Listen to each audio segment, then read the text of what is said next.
todos os deputados estão sentados em seus lugares. Não há espaço para ficarem em pé. Não há microfones nos corredores, nem fora dos assentos ou da tribuna. É um local feito para falar e para escutar. O plenário da Câmara dos Deputados no Brasil tem só 396 assentos e são 513 deputados. Sequer há cadeiras para todos. Há microfones nos corredores, onde os deputados fazem fila para falar. O clima é de feira do peixe, e não de um poder da República funcionando em nome do povo para escrever as leis da nação.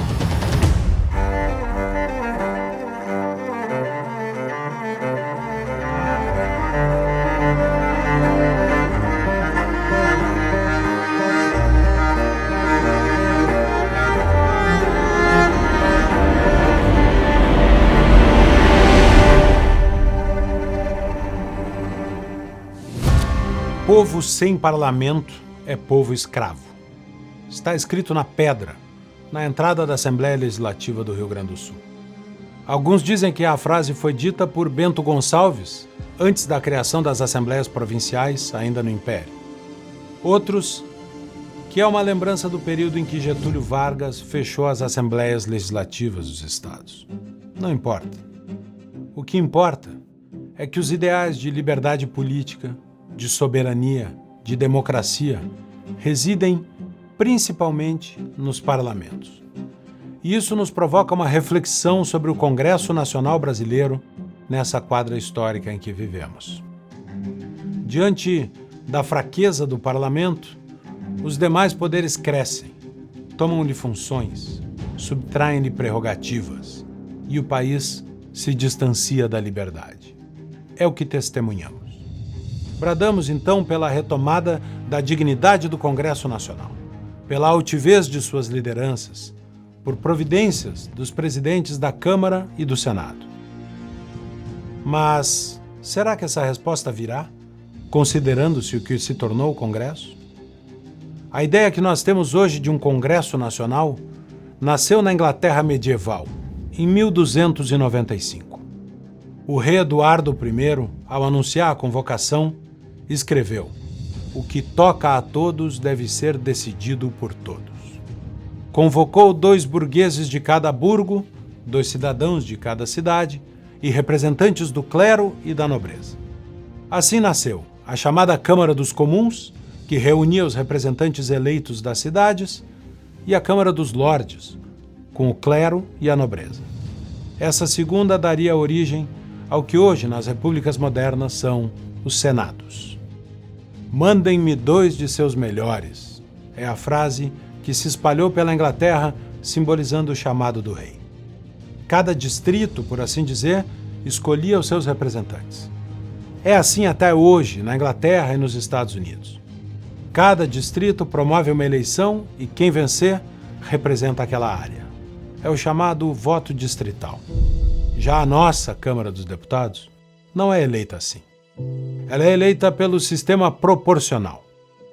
Com coeficientes eleitorais de difícil compreensão, não raras vezes elegem-se deputados com menos votos do que outros que ficaram de fora. O elo de representação é enfraquecido, e isso faz com que os deputados que lá estão acabem devendo mais ao governo ou ao seu partido do que aos seus próprios eleitores. O parlamento medieval também não passava o ano inteiro reunido.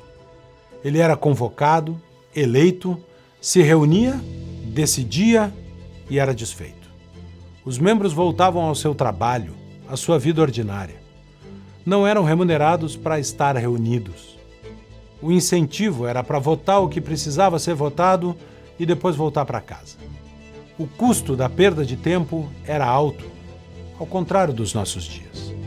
Um parlamento reunido ao ano inteiro é um convite a debater temas inúteis, discutir projetos pouco importantes, produzir leis ridículas. Olhando apenas algumas leis aprovadas em 2023, o Congresso se reuniu, debateu, votou e aprovou para declarar o município de Lagoa Dourada a capital nacional do rocambole. O dia 20 de setembro, como o Dia dos Desbravadores. São Luís virou a capital do reggae, Monte Sião a capital da moda tricô. Só no estado do Paraná, em 2023, 4 municípios se tornaram capitais nacionais. Arapongas é a capital moveleira, Carlópolis, da goiaba de mesa, Cerro Azul, da poncã, e Cruz Machado, da erva mate sombreada. O Dia da Doceira também tem a sua própria lei federal. Nada contra as doceiras, muito menos contra a moda tricô, os desbravadores, a cidade de Lagoa Dourada ou até a erva mate sombreada. Apenas choca imaginar a monta de recursos envolvidos nessas discussões e votações e pensar que na Idade Média jamais se perderia tempo com isso. Cada projeto desses produz, é claro, uma tonelada de discursos. Alguém dirá, ninguém está ouvindo, mas esse é outro problema. É comum vermos imagens do plenário da Câmara com um deputado aos berros na tribuna enquanto seus colegas sequer o estão ouvindo. De pé, de costas, falando alto, tratam de outros temas, brincam, brigam. O desrespeito com a tribuna, com o ato de parlar, de falar, que dá sentido ao parlamento, é um desrespeito total e começa no próprio plenário. Como querer que os outros poderes respeitem o parlamento se ele mesmo não se dá o merecido respeito? Sessões com o plenário vazio ou sessões lotadas em que ninguém senta e discute os assuntos em pauta. Eis o Congresso Nacional. O que os deputados que usam a tribuna fazem? Em vez de falar com seus colegas, gravam vídeos. A palavra na tribuna vem perdendo a sua essência e o parlamento vai se esvaziando, não por falta de voz, mas por falta de escuta. Mas será assim no mundo todo? Não. Esse é o Congresso dos Deputados da Espanha. Este é o de Portugal. E este é o dos Estados Unidos. Eles são dispostos no modelo chamado hemiciclo, meio círculo. Essa disposição gerou até os gráficos que nós usamos aqui para entender as maiores bancadas eleitas. Reparem que lá todos os deputados estão sentados em seus lugares. Não há espaço para ficarem em pé. Não há microfones nos corredores, nem fora dos assentos ou da tribuna. É um local feito para falar e para escutar. O plenário da Câmara dos Deputados no Brasil tem só 396 assentos e são 513 deputados. Sequer há cadeiras para todos. Há microfones nos corredores, onde os deputados fazem fila para falar.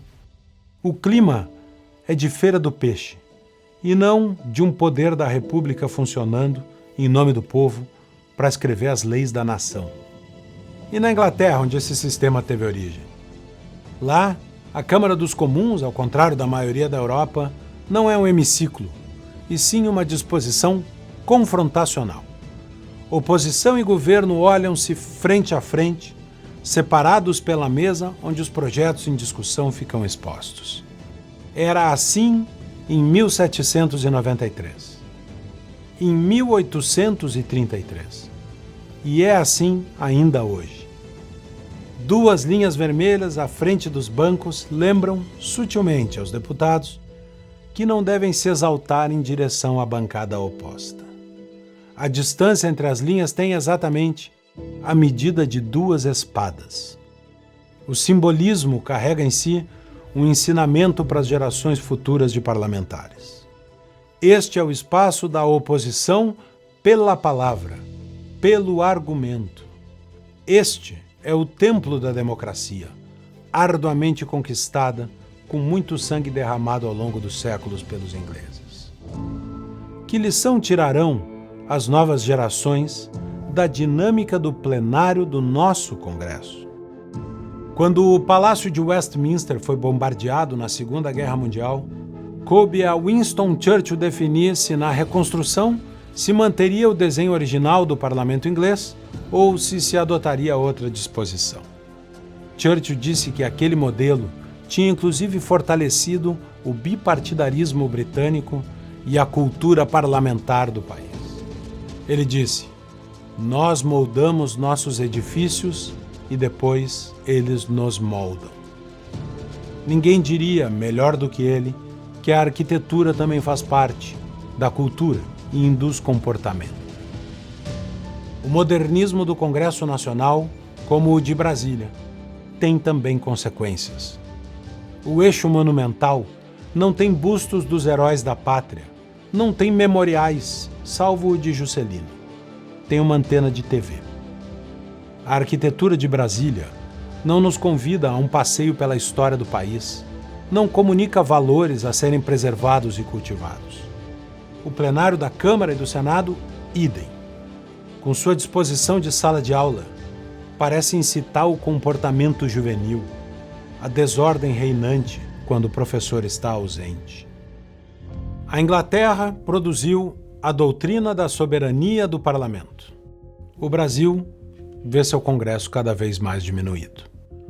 A soberania do parlamento é a expressão constitucional de uma obviedade. Se vivemos em um Estado de Direito, aquele poder que diz o direito é o depositário maior da soberania de um país. O parlamento é também o único poder que representa em grande espectro as dissonâncias da nação. Oposição e situação, diferentes partidos, diferentes regiões. Todos os matizes se encontram no parlamento. Lá é o santo dos santos da democracia, o seu local mais sagrado. Os ritos, os procedimentos, as tradições, os costumes, tudo deve proteger o debate, a palavra, o confronto de ideias. Esses ritos e procedimentos também foram se perdendo no Brasil, não sem consequências. Exemplo disso foi a aprovação da reforma tributária, talvez o projeto mais importante da década, cujo texto final foi apresentado poucas horas antes da votação, tornando impossível analisar mais de 150 páginas de projeto. Que debate houve? Quem votou? Quem escutou seus colegas? Entenderam as alternativas, as possibilidades? Pesaram as consequências? Mediram os resultados do que estavam a votar? O parlamento brasileiro, Senado e Câmara, perde dignidade a cada dia. Esmagado pelos demais poderes, perde, além das suas funções, o que lhe resta de credibilidade. Não pode exigir respeito da Praça dos Três Poderes quando não impõe respeito da porta para dentro. O que diriam Rui Barbosa, Joaquim Nabuco, José Bonifácio, vendo o nosso Congresso de hoje? Talvez dissessem que, para restaurar a dignidade do parlamento, não deveríamos olhar para o Supremo Tribunal Federal e nem para o Palácio do Planalto, mas para os próprios corredores do Congresso. É de lá, daquelas duas casas, em suas duas torres ladeadas por seus plenários, que deve vir uma resposta. A resposta que todos esperamos e queremos. A reconstitucionalização do país e, com ela, o retorno de uma democracia plena, livre, com Estado de Direito. A liberdade do Brasil depende disso. Afinal, o desconhecido autor acertou na frase.